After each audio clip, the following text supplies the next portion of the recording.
Ang buwan ng October ay itinuring na Reformation Month since October 31, ipagdiriwang mismo yung Reformation Day.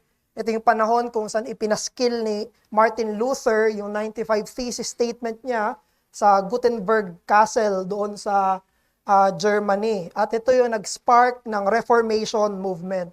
Kaya sa mga susunod na apat na mula ngayon, hanggang sa susunod na mga 3 pang Lord's Day, we will be having our sermon series on Semper Reformanda, mga tema ng reformasyon na kailangan pa rin nating alalahanin, balikan, at meron pa tayong dapat ireforma sa ating mga paniniwala at mga ginagawa. Ngayong hapon, this will be scripture versus tradition. Next Lord's Day, total depravity versus self-righteousness. On the third Sunday, regeneration versus decision. And on the fourth Sunday, glory to God versus glory to man.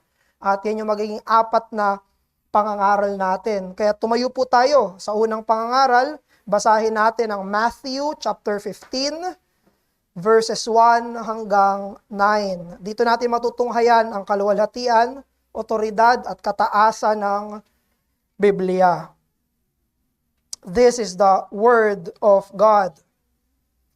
Verse 1. Then Pharisees and scribes came to Jesus from Jerusalem and said, "Why do your disciples break the tradition of the elders? For they do not wash their hands when they eat." Si Jesus is sa number 3. Jesus answered them, "And why do you break the commandment of God for the sake of your tradition? For God commanded, 'Honor your father and your mother,' and whoever reviles father or mother must surely die. But you say," sinasabi ni Jesus sa scribes and Pharisees, "But you say, if anyone tells his father or his mother, 'What you would have gained from me is given to God,' Korban, he needs not honor his father." So ito na yung comment ni Jesus. "For the sake of your tradition, you have made void the word of God. You hypocrites! Well did Isaiah prophesy of you when he said, 'This people honors me with their lips, but their heart is far from me. In vain do they worship me, teaching us doctrines,'" ano yun? "The commandments of men." This is the word of the Lord. Makakaupo na po tayo.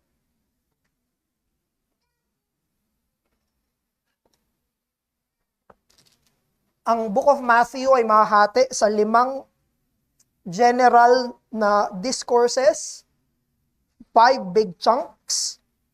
At yung Matthew 15 verse 1 to 9 ay nasa part na siya ng widening at deepening conflict sa mga Jewish leaders. Nasa parte na tayo ng kwento ni Mateo kung saan palalim na ng palalim yung hidwaan sa pagitan ni Jesus at sa mga Jewish leaders. Sa Matthew chapter 9, may hidwaan na sila tungkol sa blasphemy, nakikain siya sa mga makasalanan, pati fasting ay sinisita siya. Sa Matthew 12, sinita si Jesus sa usapin ng Sabbath at nagturo si Jesus tungkol sa Sabbath. Inakusahan siya na siya si Beelzebul, na may sa demonyo daw si Jesus. At dito sa Matthew 15, palalim na ng palalim yung hidwaan kasama sa pagitan ni Jesus at ng mga Pharisees. And later on, this will culminate sa kanilang rejection kay Jesus, at this will set stage sa kanyang journey to Jerusalem, and later on to his crucifixion. Now, Matthew 15 verses 1 hanggang 9. Yung tagpo ni Jesus sa mga Pharisees ay tungkol sa paninita ng mga Pharisees kay Jesus tungkol sa kanyang alagad. Hindi specifically sa kanya, sa alagad niya. Kasi wala na silang masita kay Jesus eh. Palagi silang binabalikan eh. Ay palaging walang silbi yung paninita nila. So ano nang ginawa ng Pharisees? yung alagad niya na ang sinita.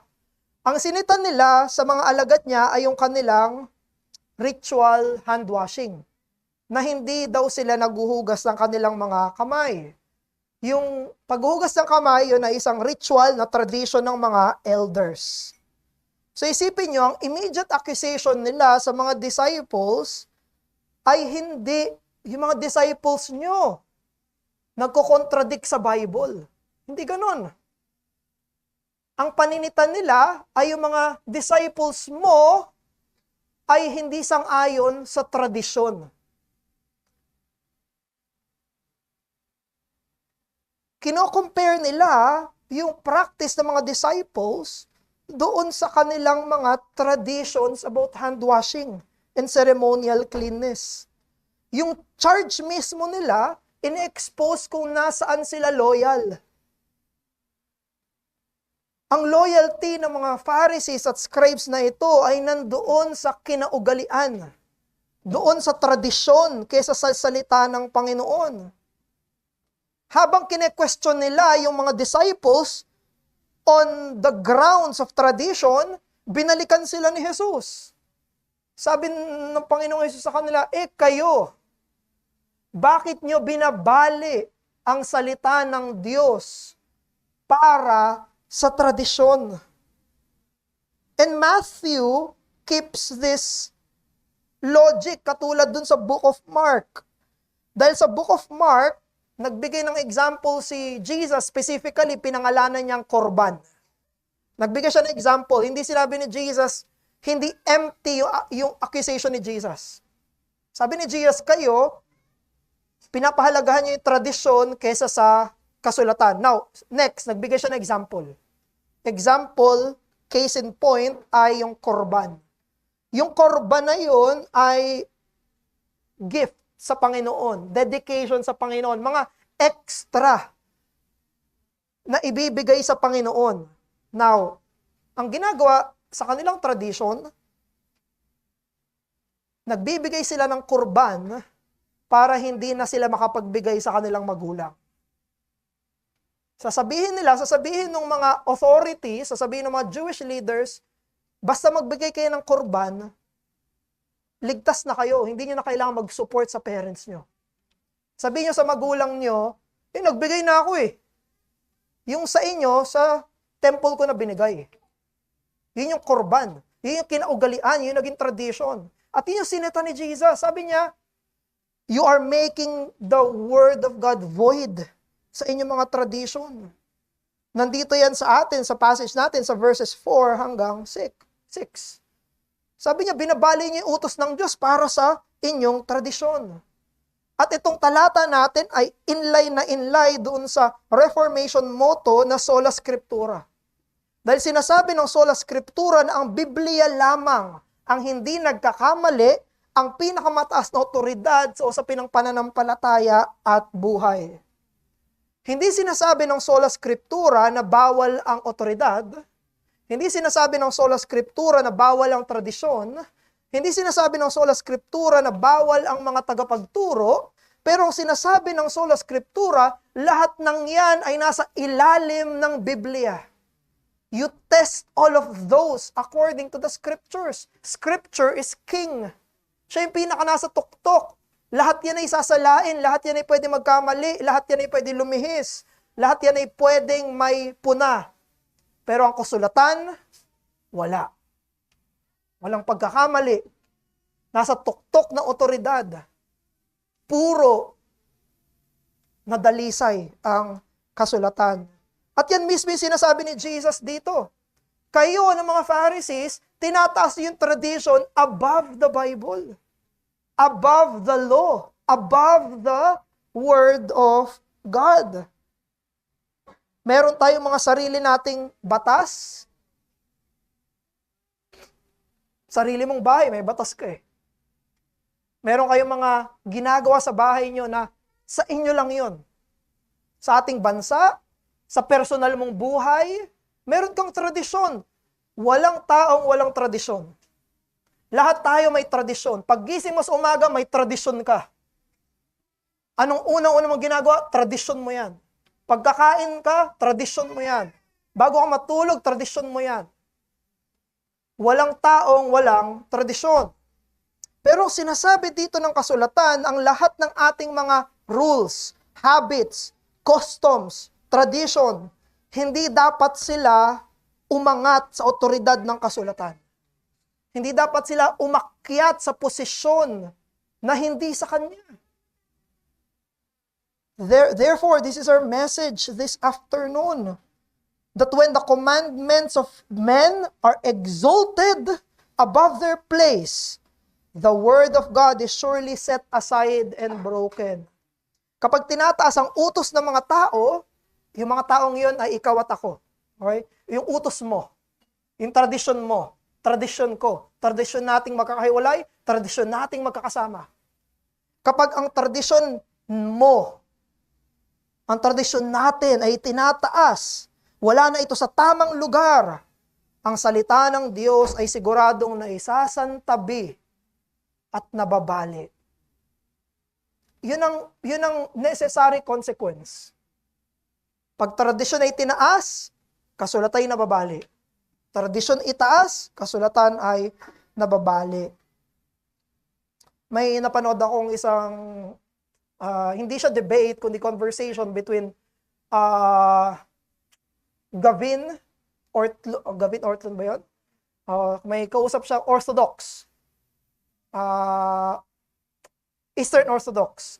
Nag-explain yung Eastern Orthodox kasi sila yung kahati ng Roman Catholic Church. Sinabi nila, we don't have a low view of Scripture. We just have a high view of tradition. Pero yun mismo yung nakalagay sa kasulatan. Yun mismo yung pinuna ni Jesus. Yun mismo yung sabi niya, kapag tinaas mo masyado yan, hindi pwedeng hindi mababali. Yung kasulatan, mababali. Kasi yun ay itataas mo.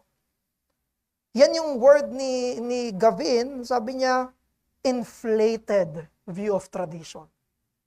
Medyo lobo na pananaw sa tradisyon. Titignan natin dito, kapag yung utos ng tao, tradisyon ng tao ay itinataas sa salita ng Diyos, may dalawang bagay na nare-reveal sa atin. Una, yung traditions natin, ginagawa na natin yung binding. Gusto natin, applicable na sa lahat. Gusto natin, hindi lang tayo, pati iba. Number 2, ang nangyayari dyan ay our hearts were misplaced. Yung puso natin na dapat nasa kasulatan, nakukuha na ng tradisyon yung puso natin. So, yun yung dalawang titignan natin. Our traditions becomes binding and our hearts were misplaced. Number 1, the tradition becomes binding. Now, itong mga Pharisees, yung question nila, bakit disciples mo hindi nagugas ng kamay, hindi sumusunod sa tradition ng mga elders, in effect, sinasabi nila, dapat sumunod sila sa tradition. Dapat mag-bow down sila sa tradition. Hindi ang bit-bit nila ay scripture. Ang bit-bit nila ay kanilang mga customs. Kaya pansinin nyo, nung binabasa natin to, bakit ba aligagang-aligaga sila sa pagsunod sa tradisyon? Bakit agitated sila pag nababali yung tradition? What's up? Bakit hindi sila mapakali pag tradisyon ay nabali? Why?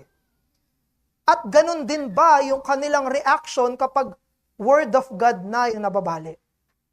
Do they have the same reaction?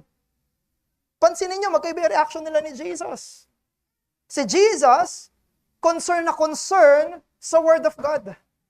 Yung mga Pharisees, concern sa tradition.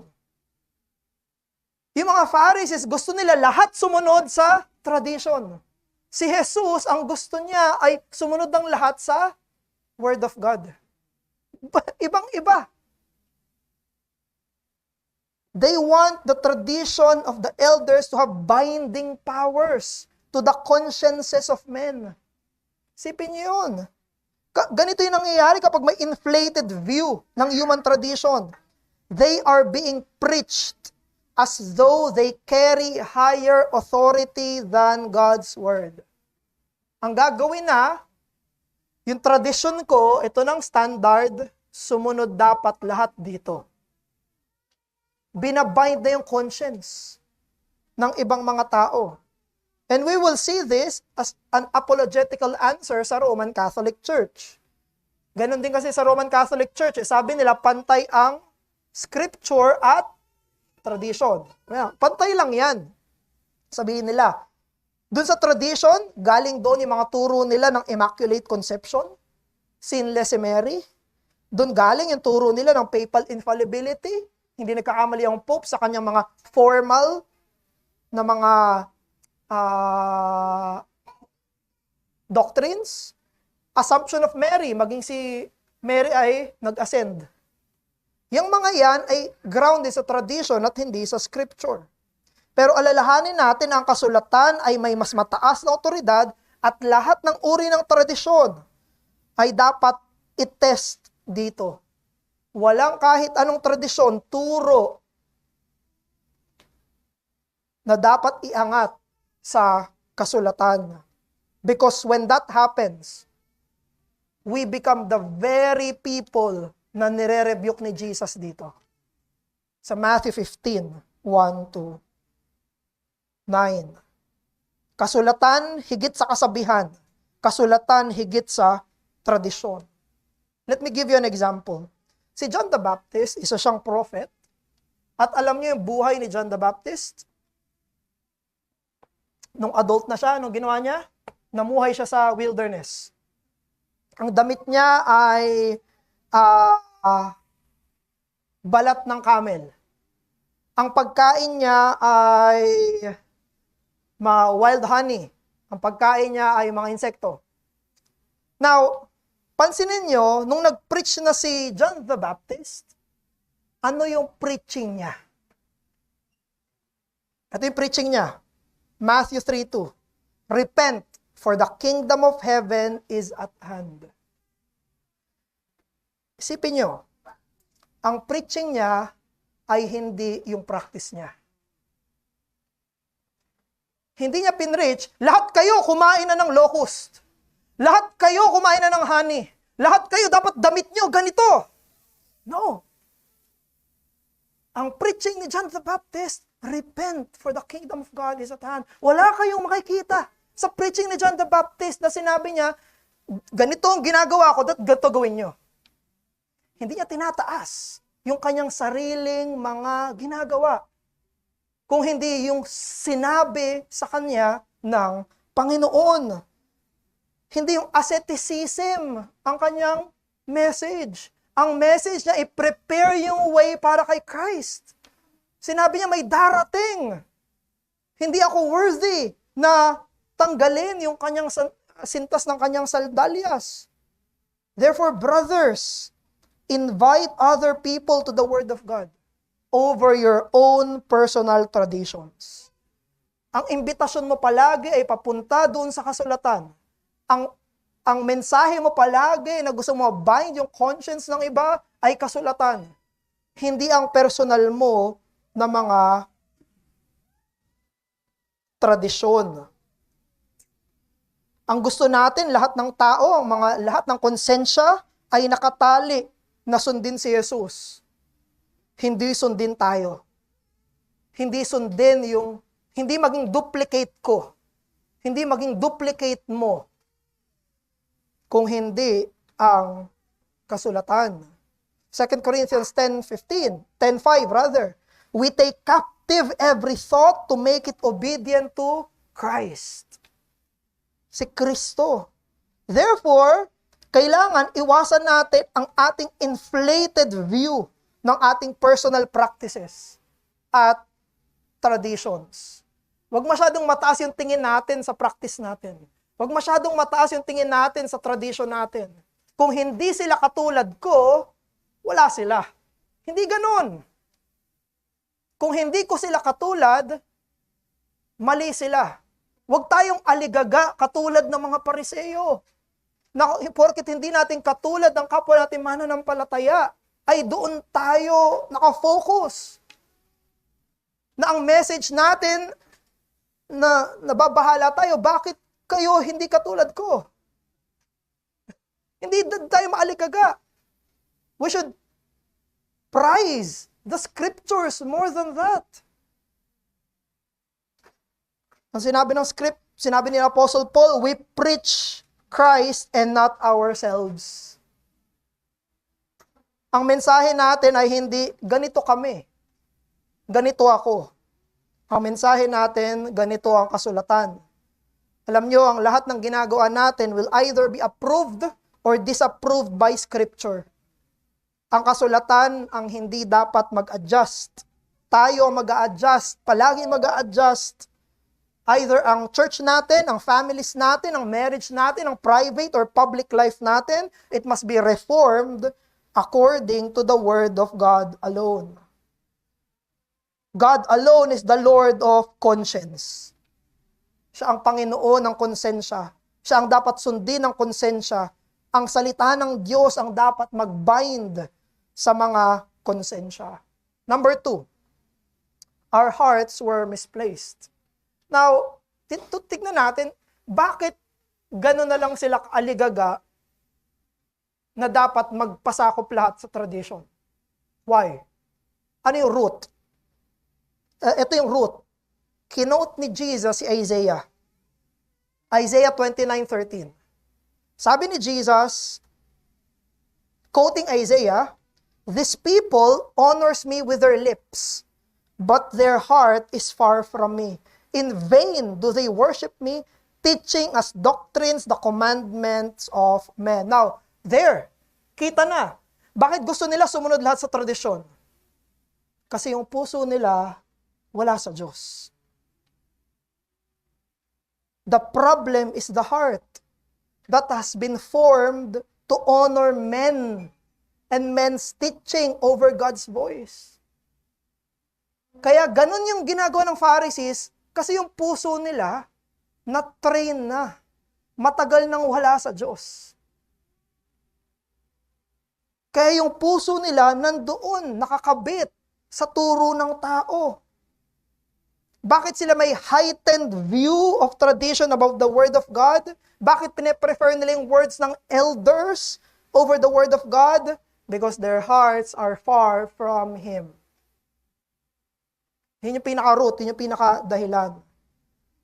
Alam nyo, hindi na natin binasa, pero sa verse 11, kasi hanggang 9 lang, di ba? Sa verse 11, ito sabi ni Jesus, "It is not what goes into the mouth that defiles a person, but what comes out of the mouth that defiles a person." Kaya ang bukang bibig nila ay tradisyon, kasi yung nasa puso nila, puro tradisyon. Kaya hindi Biblia, hindi salita ng Panginoon yung lumalabas sa bibig nila, dahil nasa puso nila ay hindi Biblia. Kaya puro Biblia yung lumalabas sa bibig ni Jesus, dahil ang nasa puso ni Jesus ay kasulatan. Biblia. Lumabas lang yung nasa loob ng kanilang mga puso. Tradition is their message because that is what is in their hearts. The Word of God has no place in their hearts. Wala sa puso nila yung Biblia eh. Hindi lalabas sa bibig nila yun. Wala sa puso nila yung Biblia. Therefore, hindi yun ang concern nila. Hindi nila concern na yun. It is not what they love. Therefore, when exalted loyalty lies in the commandments of men, it exposes a heart where the Word of God has already been disregarded. Sintomas na lang yun. Yung pinakaugat ay matagal na nilang dinisregard yung Word of God. Lumabas na lang. Pero matagal nang malayo yung puso nila sa Panginoon. And you would see this. This is the very attack of the devil. No? Ayan ang gustong-gustong gawin ng demonyo. Ang gustong-gustong gawin ng demonyo ay atakihin ang salita ng Diyos na nasa puso. Yung nasa puso. Kapag ang salita ng Diyos ay nasa puso, ang gagawin ng kaaway ay alisin sa puso yung salita ng Panginoon. Nung kaharap ni Satanas si Eva, yun ang unang-unang ginawa ng demonyo. Sabi niya, "Did God really say ang gusto niyang gawin, hindi yung panlabas, yung panloob. Ang atake ni Satanas. Sabi niya, basically sinasabi niya, hindi mapagkakatiwalaan ang Biblia. Hindi mapagkakatiwalaan ang sinasabi ng Diyos. Pagdudahan mo ang salita ng Diyos. Hindi totoo yung sinasabi ng Diyos. Yung nasa puso, yung inatake. Basically, kapag define natin ang kasalanan ay kahit anong tumatanggi sa salita ng Diyos. Ang kasalanan ay ang kahit ano na tumatanggi sa salita ng Diyos. Ang kasalanan ay ang willful na pagtanggi sa otoridad ng kasulatan. You see, ang gagawin ng kasalanan sa atin is that ito yung gagawin ng kasalanan sa atin, we would rather obey fallible and inconsistent men rather than the rightful claim of the Word of God. No? Pero yun yung ginagawa ng kasalanan. Pagtitiwala ka sa napaka-inconsistent, doon mo ibibigay yung buong puso mo, pagtitiwala mo, susundin mo yung hindi katiwa-tiwala. Imbis na yung mapagkakatiwalaan. At nasa tamang otoridad na salita ng Panginoon. Kahit fallible men, kahit fallible tradition, kahit inconsistent men, papatusin na. Susundin na. At sino yung fallible na yun? Tayo. Susundin natin yung mga pagiging fallible natin. Papatusin na. Para lang hindi ang Diyos ang masunod. Basta hindi Diyos ang masunod, lahat na susundin ko. Kung sino-sino na. Kung ano-ano na. Kung kani-kaninong tinig na. Kung kani-kaninong boses na. Ang paniniwalaan. That is the essence of sin. You see, hindi kaya ng tao na wala siyang sinusunod. Ang tao ay nilikha ng Diyos na isang creature na may susundin. Palagi. Therefore, dahil sa kasalanan, meron na tayong ibang sinusunod. Ibang otoridad. Ibang hari. And we replace the word of God with the words of men. At ang dahilan kung bakit kailangan natin ng scripture, ang dahilan kung bakit kailangan natin ng scripture ay hindi lang para makita natin ito na greater tradition kaysa sa mga lesser tradition ng tao. Don't get it wrong. Huwag nating isipin na basta mas mataas lang yung scripture kaysa sa utos ng tao. Hindi. Because scripture is unique. Ang kasulatan ay katangi-tangi. Wala siyang katulad. Wala kang ipapantay. Hindi mo maitutulad sa iba. Ito'y salita ng Diyos at ang kaisa-isang dahilan pa ay dahil dito sa kasulatan na to, ipinahayag si Jesus. Walang kahit sino ang nagpapahayag kay Jesus labas sa kasulatan. It is in scriptures that God willed to reveal His Son. Doon mismo sa kasulatan. Kaya nasulat ang Biblia ay para makilala natin ang bugtong na anak.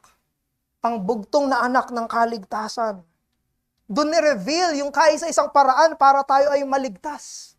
Para tayo ay makatakas sa kondemnasyon sa mga kasalanan natin. Doon sa isang homiletics Apollos workshop namin, pinresent ni Jero, si Saint Jerome. At mula kay Jerome, nanggaling yung kataga, by the way, si Jerome yung sumulat ng Latin Vulgate, yun yung Latin Bible. At bakit niya sinulat yun? Ito yung isang kataga na kung saan kilala si Saint Jerome. Dahil sabi niya, ignorance of Scripture is ignorance of Christ. Bakit mahalaga yung Bibliyang isa puso? Bakit mahalaga yung Bibliyang pahalagahan? Bakit kailangan itong walang katumbas, kapantay sa kahit anong ibang mga utos ng tao? Why? Because in Scripture we see Christ. Dahil nandun yung ating tagapagligtas. Dahil nandun yung ating kaligtasan. Dahil nandun yung ating manunubos. Nandun yung ipinadala sa krus para tubusin tayo sa ating mga pagsuway. Tinranslate ni Jerome itong Bible sa Latin dahil Latin ang lengguwahe nila dati. Gusto ni Jerome mabasa ito ng normal na tao. Gusto niya bawat tao, normal, mababasa nila yung kasulatan. Bakit gusto niyang mabasa yung kasulatan? Para lang masabi na, hindi, higit tong Bible na to kaysa sa iba. No, because they see their Savior. Doon sila maliligtas eh. Doon nila makikita si Jesus. Kaya ito yung dahilan kung bakit ang Biblia ay kailangan, ito'y dapat itaas, ito'y dapat matranslate, ito'y dapat hanapin, ito'y dapat basahin, ito'y dapat pakinggan, ito'y dapat ibigin dahil nasa Biblia ang ating tagapagligtas ay inihayag. From the every page of the scripture is God's gracious unveiling of His Son. He's the Redeemer of sinners. Genesis to Revelation is about Jesus. Hindi tungkol sa atin, tungkol sa Kanya. Siya mismo ipinangakong binhi. Siya yung dudurog sa ulo ng ahas. Siya yung tupa na iniaalay. Siya yung propetang higit kay Moises. Siya yung pari na inalay ang kanyang sarili. Siya yung hari na mamumuno sa lahat na nasa ilalim ng kanyang kaharian. Kaya sinasabi natin along with the reformers, sola scriptura. Why? Because in that scripture, Christ is revealed. Dun sa Biblia, dun inihayag yung tagapagligtas natin. Kaya pag tinanong ka, kamusta Bible reading mo? Pag tinanong ka, kamusta ipagbabasa mo ng Biblia? Hindi ito tungkol sa rigid discipline lang. Hindi sinasabi ito, gaano ka kadisiplinado, gaano ka ganito. Hindi. Ang tanong dito ay, nasan yung puso mo para sa sarili mong kaligtasan? Kamusta yung puso mo doon sa libro kung saan pinapahayag sa'yo yung sarili mong tagapagligtas? Gaano kalalim yung kagustuhan mo na marinig yung ebanghelyo? Yun ang ibig sabihin pag tinanong ka, kamusta ang Bible reading mo? Ang ibig sabihin ay gusto mo ba talagang maligtas? Do you care for your soul enough for you to see the Lord Jesus Christ in the Scripture? Kaya nung sinabi ni Jerome na ignorance of Scripture is ignorance of Christ, sinasabi nito basically sa atin na pag binuksan natin ang Biblia, doon natin matatagpuan ang ating tagapagligtas. There you will meet Him. To treasure Scripture is to treasure Christ Himself. Pahalaga mo yung Biblia, ganun mo pinapahalagahan si Kristo. Dahil bawat pahina ay isang pagpapahayag at pagpapakilala ng kanyang tinig, kanyang pangako, kanyang karunungan, kanyang pangkaligtasang gawa. To love the Word is to love Christ. To grow in the Word is to grow in Christ. Yan yung wala sa Pariseo. Yan yung wala sa kanila. Aral na aral sila. Tradisyon. Bihasang bihasa sila. Tradisyon. Aligagang aligaga sila kapag hindi sumusunod yung iba sa tradisyon. Dahil yung puso nila ay nasa tradisyon. Imbis na kasulatan kung saan nandun ang tagapagligtas na si Jesus. Therefore, brothers, treasure the Word of God in your heart first, and then God will be pleased. Pahalagahan mo muna yung salitang ito. Sa puso mo muna. Puso mo muna. At doon matutuwa sa iyo ang Panginoon. We love the Bible since it is God's Word that tells us of God, the Word, who came and died for us, whose hearts are far from Him. Psalm 119 verse 11. I have treasured your word in my heart so that I may not sin against you. Yan yung gawin mo, kapatid. Pahalagahan mo muna yung salita niya sa loob ng puso mo. Treasure it in your heart. Para hindi tayo matulad dito sa mga Pariseo na ito. Mahalin mo ang Biblia dahil ito nagpapakita sa iyo kay Jesus. Pagyamanin mo ito at dito matutuwa ang Diyos sa iyo. Ang Diyos ng iyong kaligtasan. Ang Diyos na naghahangad na magtiwala ka sa kanyang bugtong na anak. Bilang pagtatapos, hindi pa tapos ang reformasyon. Kailangan palagi nating mareforma. Every day of our life is a time and opportunity to renew our minds. Renewing our minds is not over. Palaging kailangang merong mareforma dapat sa atin.